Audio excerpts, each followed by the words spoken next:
Bonjour, la chaîne Boon TV lance une nouvelle émission consacrée à la francophonie dans le contexte arménien et à son impact sur les domaines économiques, scientifiques, éducatifs, culturels et artistiques.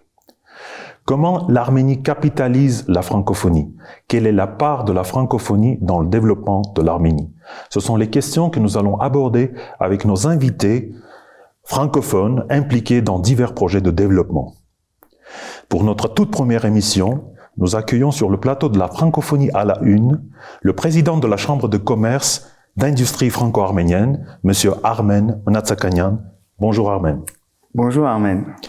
Merci d'être notre tout premier invité.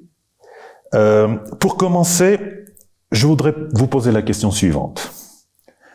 Qu'est-ce qui vous a amené à apprendre le français dès votre jeune âge et à le maîtriser aussi bien, puisque vous êtes né en Iran?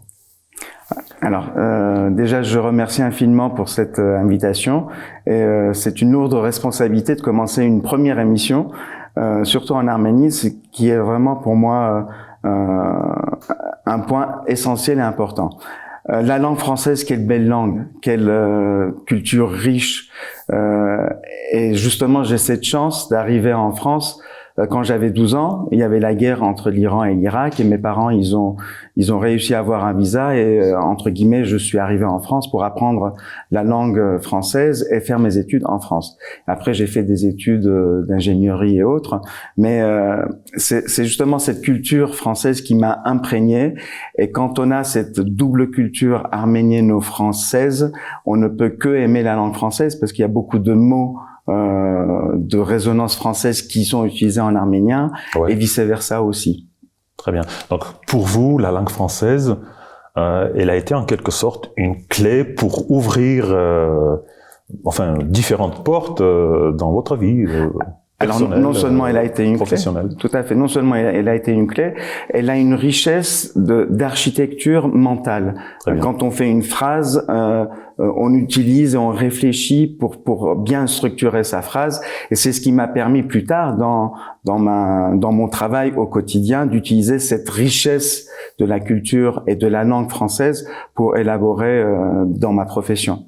En octobre 2012, l'Arménie a adhéré à l'Organisation internationale de la francophonie, bien qu'elle n'ait pas une population majoritairement francophone. Quels sont d'après vous les horizons que cette adhésion a ouverts pour l'Arménie? Alors, c'est une excellente question, Armen. En fait, on a toujours tendance à penser, à réfléchir que la francophonie se résume uniquement à la langue. Ouais. Grâce à cette ouverture d'entrée à l'OIF, l'Arménie a réussi d'étendre sa richesse de l'économie. Il y a eu des relations économico-politiques au niveau de très hauts sommets de l'OIF, non seulement économiques, en plus il y a eu un accès de plus en plus vers la paix. Donc c'est grâce à la francophonie où il y a eu une effervescence de la culture française en Arménie, il y a une effervescence de la langue française ici en Arménie, et économique, parce qu'il faut pas oublier que Orange était parmi les premières sociétés qui étaient installées ici en Arménie, Pernod Ricard qui ont acheté le groupe Brandy il y a plus de 30 ans maintenant ici en Arménie, et j'en passe bien sûr d'autres références françaises ici en Arménie. Donc je dirais que c'est une chance et une vraie opportunité pour l'Arménie d'être adhérent à l'OIF. D'accord. On va encore revenir au potentiel de la francophonie arménienne, au potentiel économique. Mais bien avant, à différentes périodes de votre activité professionnelle, vous avez été impliqué, et vous l'êtes toujours, dans des projets de développement économique, des projets éducatifs et universitaires, des projets soutenant la science et la recherche, la vie culturelle et artistique. Quelle est d'après vous la perception que les gens que vous avez rencontrés dans le cadre de ces projets, ou même en dehors de ces projets, ont de la francophonie en Arménie? Comment se présente la francophonie dans le contexte arménien d'après vous? Alors, J'essaie de ne pas faire le mélange entre la francophonie et la francophilie. Ah oui, ça c'est important. Parce que non seulement l'Arménie a un amour pour la France, malheureusement la langue française n'est pas encore pratiquée comme il se doit ici dans le domaine de l'économie. Dans la culture, on ne pense bien sûr en premier lieu à Charles Aznavour avec son fameux discours 100% arménien, 100% français, mais dans le domaine de l'économie, ce n'est pas encore ça. Et malheureusement, c'est une des actions, un des axes sur lequel la Chambre de commerce franco-arménienne travaille lourdement justement pour attirer et accompagner les entreprises françaises ici en Arménie. Donc l'approche de la francophonie dans le domaine de l'économie, elle est balbutiante. Ça commence. Ça commence parce que la France est omniprésente aux côtés de l'Arménie dans les moments difficiles, parce que la France accompagne les entreprises françaises justement dans les domaines et dans les temps difficiles, pendant la guerre des 44 jours, avec la perte malheureusement de Ralabar qui a été vraiment une très grande blessure pour tous les Arméniens du monde entier. La France a toujours été à côté des Arméniens. Ouais. Est-ce qu'on peut en déduire de ce que vous venez de dire que les représentations que les gens se font de la francophonie et la francophonie en action, ce sont deux choses différentes et qu'il y a des écarts entre ces deux perceptions? Oui, il y a encore un peu d'écart, mais c'est justement le rôle de la Chambre de les ramener et de dire les entreprises françaises qui souhaitent s'installer ici en Arménie, regardez, on peut avoir un appui avec l'université française en Arménie, on peut avoir un appui avec les étudiants, les jeunes diplômés qui sortent d'un lycée français Anatole France. C'est justement le rôle de la Chambre aussi d'attirer et de mettre les projecteurs sur ce genre d'action de la francophonie. Revenons maintenant à la Chambre de commerce et d'industrie franco-arménienne. Son objectif étant de promouvoir les relations économiques entre la France et l'Arménie, la CCIFA sert de plateforme pour favoriser les échanges entre les entreprises de ces deux pays. D'une manière indirecte, elle favorise également le développement de la francophonie en Arménie, n'est-ce pas? Totalement. Je n'ai pas fait un cours d'histoire sur comment la Chambre de commerce elle a été créée. On existe depuis maintenant 31 ans. Nous avons fêté, c'est long. Tout à fait. Nous avons fêté notre 30e anniversaire l'année dernière, dont justement on a eu la chance d'avoir plus de 450 invités de haut niveau en France à Marseille. C'était le 14 janvier. Nous avons eu l'honneur d'avoir Rodolphe Saadé, qui est le président de CMA-CGM, l'entreprise phare de la France, qui fait plus de 20 milliards d'euros de bénéfices. Il ne faut pas oublier, ce sont vraiment justement ce type d'entreprises, lorsqu'ils sont présents lors de nos événements, où on peut mettre à l'honneur l'activité, l'économie de la France et la richesse de l'Arménie, et la richesse de l'Arménie qui pourra apporter justement à ce type d'entreprise. Donc, en 30 ans, nous avons réussi à accompagner énormément d'entreprises, plus d'une centaine d'entreprises de France ici en Arménie, et vice-versa aussi, des entreprises arméniennes qui ont voulu s'installer en Arménie pour accompagner. Moi-même, je prends ma propre expérience. J'ai créé ma première société en 2003, au moment où l'Internet venait de rentrer dans les entreprises, au moment où l'Arménie n'avait pas d'essor économique. C'était le moment les plus difficiles de l'Arménie, et malgré tout, j'ai réussi à créer une société ici en Arménie et en France, où nos ingénieurs hautement qualifiés arméniennes faisaient les développements pour les grands comptes tels que Cartier, tels que BNP, tels que Keller-Williams. Nous avons réussi à entre guillemets fluidifier les relations économiques entre l'Arménie et la France. Donc c'est chose qui me permet de dire, le domaine IT informatique, c'est un des domaines, je dirais, les plus riches en Arménie. C'est très facile aujourd'hui de créer une société arménienne dans le domaine de l'informatique parce qu'il n'y a pas de frontières. parce qu'il n'y a pas de logistique à organiser. Donc, si jamais il y a des gens qui nous écoutent et qui souhaitent se lancer dans ce domaine-là, je dirais tout simplement, la Chambre sera là à côté de vous, justement, venez, faites juste un voyage d'une semaine, regardez comment les entreprises dans différents domaines de l'informatique effleurent ici en Arménie, et ils ne peuvent que réussir, il n'y a pas d'autre solution. Ah d'accord, vous parlez des entreprises françaises installées en France. Tout à fait. D'accord, très bien. Tout à fait. Et est-ce que l'inverse est possible? C'est-à-dire que est-ce que les besoins de l'Arménie en la matière des cadres ou des ingénieurs dans toutes ces entreprises de nouvelles technologies, est-ce que ces besoins sont satisfaits en la matière notamment de la francophonie? Est-ce qu'il y a suffisamment d'ingénieurs arméniens francophones? Est-ce qu'il y a des chefs de projet arméniens francophones? Est-ce que ces besoins sont satisfaits? Vous mettez le doigt là où ça fait mal. Non, mais bien sûr que non. Malheureusement, la langue du business, ça reste anglais. Et dans les entreprises, dans le domaine de l'informatique, c'est l'anglais qui prédomine aujourd'hui. Et lorsqu'on sait qu'en France, les entreprises ne dominent pas forcément totalement l'anglais, les chefs de projet français, ils sont pas totalement à l'aise en anglais. Donc, justement, les entreprises françaises demandent à travailler, à collaborer avec les chefs de projet arméniens qui dominent le français et qui parlent le français. Donc ça, c'est un des axes sur lequel il faut collaborer avec les universités, et je dirais surtout avec les jeunes qui sont en France pour les faire venir ici en Arménie. Ça ne peut être qu'une des solutions pérennes et satisfaisantes dans un premier temps et rapidement. D'accord. Donc retenons pour l'instant qu'il y a un vrai besoin d'ingénieurs ou de chefs de projet francophones. Alors non seulement le besoin est là, j'en connais personnellement au moins 4 gros projets qui doivent démarrer, et ils cherchent des chefs de projet qui dominent le français, et c'est un premier frein sur lequel on va pas mettre un traducteur à côté d'un chef de projet qui parle des sujets techniques, où la traduction en arménien ou en français ou en anglais n'est pas aisée, n'est pas aussi facile à comprendre.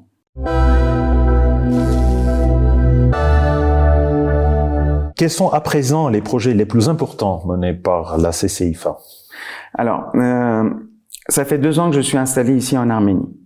J'ai été élu depuis 2 ans et demi. Donc, j'ai expliqué au conseil d'administration dont l'ancien président Bernard Atemian et les anciens présidents, nous avons eu par exemple Didier Parakian qui était député et qui nous a beaucoup aidé, Angèle Melkonian qui nous aide toujours et qui sont toujours force de proposition dans toutes les activités. J'ai proposé, en étant ici en Arménie, j'essaierai justement de fluidifier, d'être le facilitateur des entreprises arméniennes et françaises.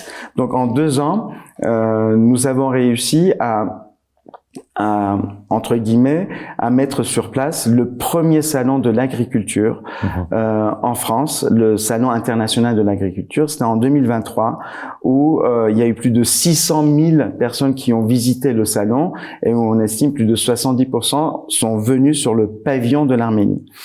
Donc j'ai eu la chance de collaborer avec Softconstruct, donc par le biais d'un de leurs filiales qui s'appelle Arleam.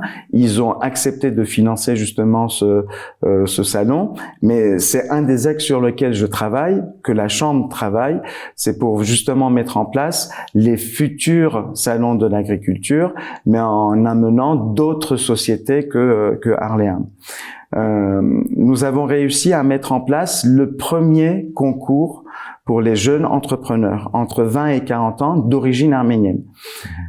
J'étais totalement, ainsi que tous les membres du conseil d'administration, étaient entre guillemets épatés d'avoir 120 dossiers. Nous avons réussi 120 dossiers entre nos mains. Ce sont des jeunes entrepreneurs qui souhaitaient créer leur entreprise et qui ont créé leur entreprise. Et nous avons honoré pendant notre dîner de 30e anniversaire les 10 meilleures entreprises dans ce domaine-là. On peut nommer une entreprise qui s'appelle Ouj, la force. Ouj en arménien force, qui recycle les baskets, des chaussures qui sont amenées à jeter. Elle réussit à donner une deuxième vie, à remettre dans le circuit. Nous avons eu la société Bajak où elle a inventé un concept. C'était un Bajak, une tasse de café qui est mangeable. Et en même temps qu'on boit le café, on mange aussi la tasse. Donc il y a eu d'autres sociétés qui ont été honorées. Et d'ailleurs le parrain, c'était Rodolphe Saadé, le président de CMA-CGM, chose qui nous a été vraiment d'une grande aide pour les autres démarches à suivre. Donc, pour résumer, les grandes actions que la Chambre a fait, je mettrai plus en valeur les actions que nous allons faire. C'est typiquement, on a réussi à mettre en place un grand voyage économique entre le département Bouches-du-Rhône.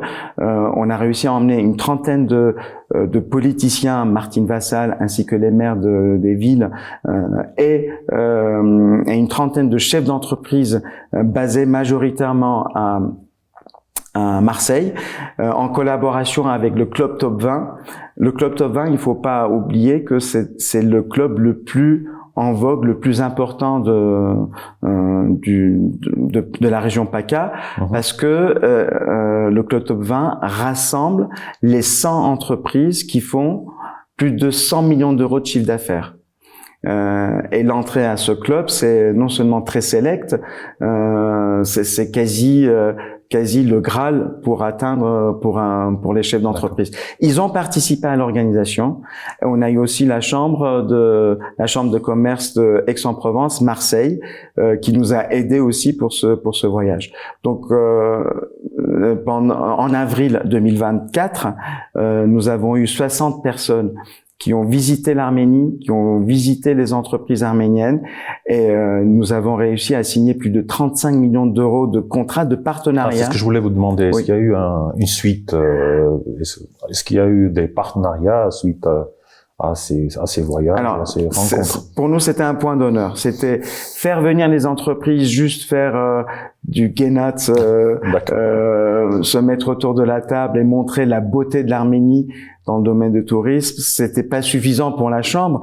Donc, on a voulu aller au-delà. Donc, on a eu la signature de 7 partenariats entre le département, l'UFAR et la Chambre pour accueillir plus d'entreprises, plus d'étudiants en France. Nous avons eu le groupe Richel qui fabrique les serres, les djermots en arménien. Ils ont signé plus de 25 à 30 millions d'euros ici en Arménie, créant plus de 2000 emplois. Nous avons eu le groupe SRD, un cabinet d'avocats dans le sud de la France. Ils ont créé un partenariat avec un cabinet d'avocats ici en Arménie. Hôtel Lumen a signé avec l'UFAR pour mettre en place un cours d'hôtellerie à l'UFAR. Ce sont vraiment des projets concrets sur lesquels la Chambre est intervenue. Et pour finir, le groupe Aramine, qui est dans le domaine il fabrique des engins minières, qui est une vraie référence en participant au groupe Étincelle en France. Ils ont réussi à mettre en place un projet de création de batteries pour leurs engins en France. Donc, il y a eu vraiment de vrais partenariats qui ont été créés entre la France et l'Arménie. Parfait, très intéressant. La CCIFA accorde beaucoup d'importance à la formation des cadres pour les entreprises arméniennes, d'où l'intérêt de financer les stages que les étudiants arméniens passent dans les entreprises françaises. Combien d'étudiants arméniens partent en stage chaque année grâce au financement de la CCIFA et grâce au réseau de ses partenaires qui les accueillent en France? Alors, pour la Chambre, depuis toujours, avant moi, la relation entre la Chambre de commerce CCIFA et l'UFAR, c'est plus qu'une fiançaille, c'est un mariage. Donc, il y a un vrai amour entre les deux. Donc, depuis plus de 20 ans, nous recevons des étudiants de l'UFAR, puisqu'ils doivent faire un stage obligatoire de 4 semaines au début. Maintenant, c'est entre 6 à 7 semaines en France. Donc, on accompagnait une dizaine d'étudiants les années précédentes. Maintenant, on essaie d'augmenter ce nombre grâce au partenariat justement avec le département. On avoisine à 15 étudiants et bientôt 20. L'idée, c'est de les faire venir à Marseille et dans les régions de Marseille, de les faire participer dans des entreprises françaises pour qu'ils apprennent et qu'ils s'imprègnent de la culture française et la méthodologie française pour le travail. Et nous avons voulu aller au-delà. On demande typiquement à recevoir leur rapport de stage et donner aussi un avis de la part de la chambre. Et justement, on a créé un volet, les alumni de l'UFAR, justement pour créer une vraie relativité entre les étudiants de la nouvelle génération et les anciennes générations et les entreprises, parce que je connais, je dirais même c'est inexistant, toutes les entreprises sont plus que contents et heureux d'accueillir les étudiants de l'UFAR. Et pour moi, c'est un vrai plaisir d'avoir ce type de retour de la part des professionnels français, de recevoir des étudiants qui n'ont quasiment fait aucun voyage auparavant, qui ne connaissent même pas la France et la langue française, ils ont appris à l'UFAR. Donc, pour moi, c'est un vrai honneur d'accompagner ces jeunes étudiants dans le monde professionnel. Et donc, y a-t-il un suivi de ces étudiants? Savez-vous ce qu'ils deviennent par la suite, après ces stages? Qu'est-ce qu'ils font, par exemple? Alors, le suivi, pour le moment, ça reste très amical. C'est-à-dire, nous avons Sylvie Séropian, qui est notre assistante. Elle connaît quasiment tous les étudiants depuis 20 ans. Donc, non seulement elle les connaît, elle les suit quand elle vient ici en Arménie. Donc, elle est invitée chez des jeunes. J'essaie, entre guillemets, de professionnaliser ce domaine-là, de mettre en place une vraie base de données pour accompagner justement ces étudiants avec les entreprises dans lesquelles ils ont travaillé et savoir est-ce qu'ils peuvent éventuellement être le parrain des futurs étudiants de l'UFAR et de pouvoir avoir un vrai suivi. Oui, c'est des vrais projets sur lesquels on travaille. On a mis typiquement en place un partenariat avec 2 entreprises dans le domaine de recherche de CV et d'accompagner les étudiants et les gens qui sont demandeurs d'emploi. L'idée, c'est justement de corriger leur CV, d'accord. de pouvoir faire un pré-entretien pour savoir est-ce que l'entretien pourrait éventuellement coller au poste sur lequel il demande et avoir un vrai suivi. C'est des simulations en quelque sorte. C'est exactement ça. D'entretien, c'est bien. Voilà. Donc vraiment, ce sont des projets sur lesquels la Chambre essaie de professionnaliser ces domaines-là. Mais c'est pas très simple. Donc, bah oui, on peut imaginer. Oui. On peut imaginer, mais c'est très intéressant ce que vous dites. En revenant aux entreprises arméniennes, est-ce que vous seriez capable de dire quel est le nombre des entreprises arméniennes qui développent des partenariats en France ou avec les entreprises françaises? Alors, j'aimerais un jour vous dire plus d'une centaine. Ah oui. Plus d'une centaine, ce sera pour moi le Graal à atteindre. Et on a vraiment tous les moyens de le faire. L'Arménie manque de commercial. Tout simplement, si on avait un commercial qui pouvait aller frapper à toutes les portes dans les entreprises pour dire, vous savez, il y a un pays qui est à 4h30 de vol de la France, qui a 2 heures de décalage d'horaire et qui est francophile, et en plus qu'on a la francophonie auprès de nos jeunes forces de travail, je pense que le tour est joué et on aura tout à gagner. Malheureusement, il y a moins d'une dizaine d'entreprises arméniennes qui sont bien connues en France, mais les plus connus, c'est CRISP, c'est Pixart, c'est Vebet avec le Paris sportif. Mais après, les autres commencent à venir petit à petit, et j'espère en avoir beaucoup plus dans quelques années. Donc, le plus souvent, les coopérations et les partenariats s'établissent entre les entreprises de high-tech, on peut dire, de nouvelles technologies. Exactement, exactement. Aujourd'hui, le domaine de tourisme, c'est un des domaines porteurs pour l'Arménie. Le domaine de l'informatique, c'est un autre domaine porteur. L'agriculture, il ne faut pas oublier l'agriculture en Arménie. Ouais, bien sûr. Il manque juste le transport, la logistique à fluidifier avec l'Europe. de mettre un peu plus aux normes de l'Europe au niveau de l'agriculture, les dates de préemption, pas de préemption, les dates de consommation à mettre en place avec plus de rigueur sur les produits arméniens, avoir les certificats de production. Voilà, ce n'est que administratif. Une fois que tout ça c'est fait, le marché français peut s'ouvrir pour l'Arménie. Et pareil, de l'autre côté, l'Arménie est totalement ouverte pour le marché français pour venir ici en Arménie au niveau des produits français. Mais est-ce qu'il y a des démarches dans ce sens-là? La Chambre fait un vrai travail dans ce sens-là. Oui, tout à fait. Ouais. La Chambre fait un travail. On essaie d'accompagner. On essaie typiquement parmi nos adhérents, nous avons la société Tempo One qui collabore avec une autre structure ici arménienne justement pour fluidifier la logistique entre les deux pays. Et peut-être une dernière question. La CCIFA œuvre également pour l'innovation technologique, bien évidemment. Alors, comme j'ai dit, l'innovation technologique reste un des produits phares de l'Arménie parce que on oublie tout le côté logistique, on oublie tout le côté organisationnel. Il suffit d'avoir un serveur, on a nos développeurs, ils développent.